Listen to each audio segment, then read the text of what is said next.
Over 2 decades later, the Congress party, the grand old party of Indian politics, is finally set in the next few days to have its first non-Gandhi president in over 2 decades. Kharge versus Tharoor, you couldn't think of two more dissimilar characters, but as you said, Preeti, they're also from the same stock. Well, that's what I'm saying. So dissimilar, yes, when you look at them, but in one line, limited to what actually Mr. Tharoor has said. If you want things to remain similar of how the party has functioned, then status quo to be maintained, then choose Mr. Kharge, because clearly it's very evident that the proverbial hand of the Congress unofficially rests on Mr. Kharge. Yeah. If you want things to change, then it's Tharoor. I don't see things changing. No, but it really has become like an official appointee versus this, you know, this upstart who dares to think he can become the president.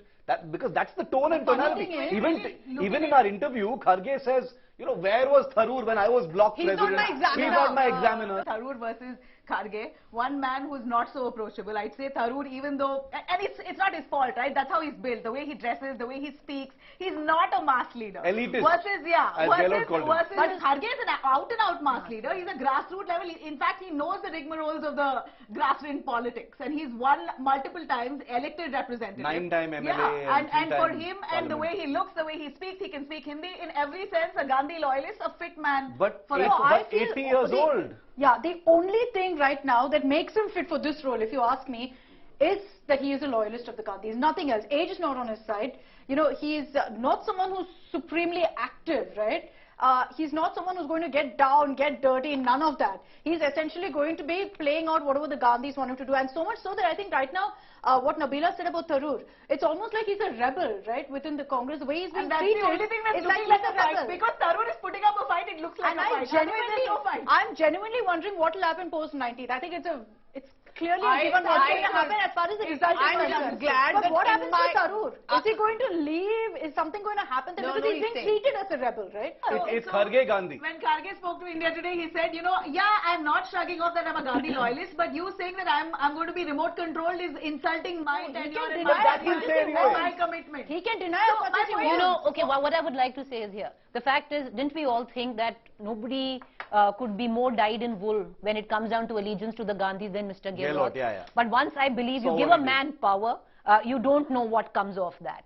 The only, you know, the thing is, with Mr. Kharge now coming in, I'll give you an, Kharge is no Gehlot. Kharge has no power also. And Kharge, no, as president, if he becomes president, you don't know what will come of it, but I'll just, give you one quick anecdote about what could Mr. Kharge's presidency look like. I was there in Jaipur. He was one of the observers who came in to observe.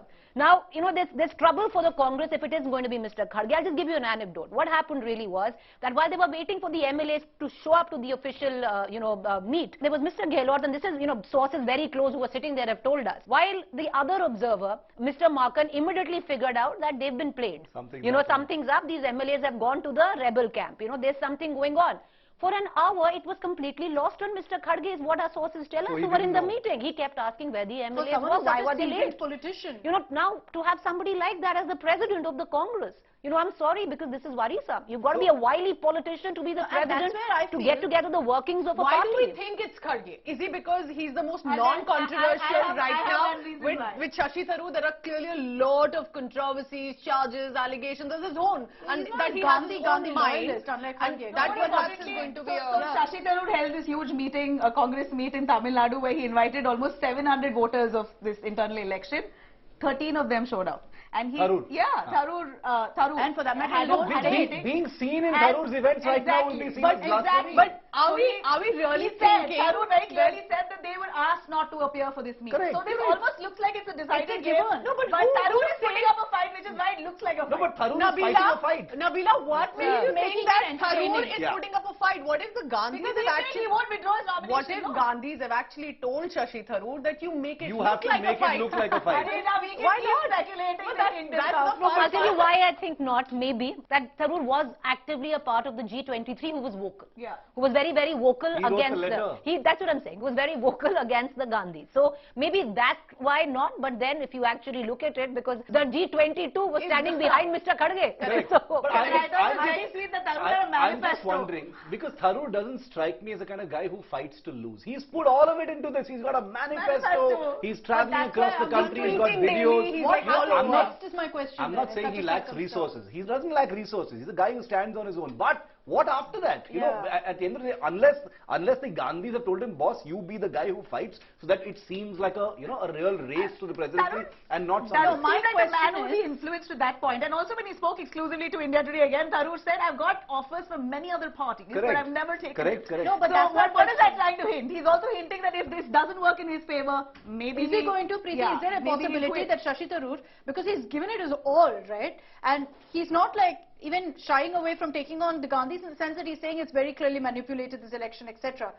Post October 19th, is there a possibility, even the smallest? What's my gut feel? I would think, when you talk about politics, there's everything which is possible in politics. But, for somebody like Tharoor, who's always been, because for him, this presidential election is also an ideological war, right? For somebody who's always stood by ideology, he's always criticized the BJP's ideology, very vocally at that. He very well could skip. But my thing is, when you look at where does he come from? He comes from Kerala. Right, the BJP is very weak in Kerala. What does he, what does he really get from crossing over? For him, right? What the fact that the Kerala Congress isn't backing him. No, so what could he get if he crosses over? Because regionally he has nothing to gain. Will they give him a ministry in the centre to get him to cross over? And if they do that, will he do so? Pooja, since you've covered these parties, this is a secret ballot. Why can't people choose Shashi Tharoor? Is there no way that any of these people will choose Shashi Tharoor? Or is it such that each one of these people is invested in the Gandhi system and therefore there's no question this guy has a chance? Knowing how Congress has been, Shiv, lately,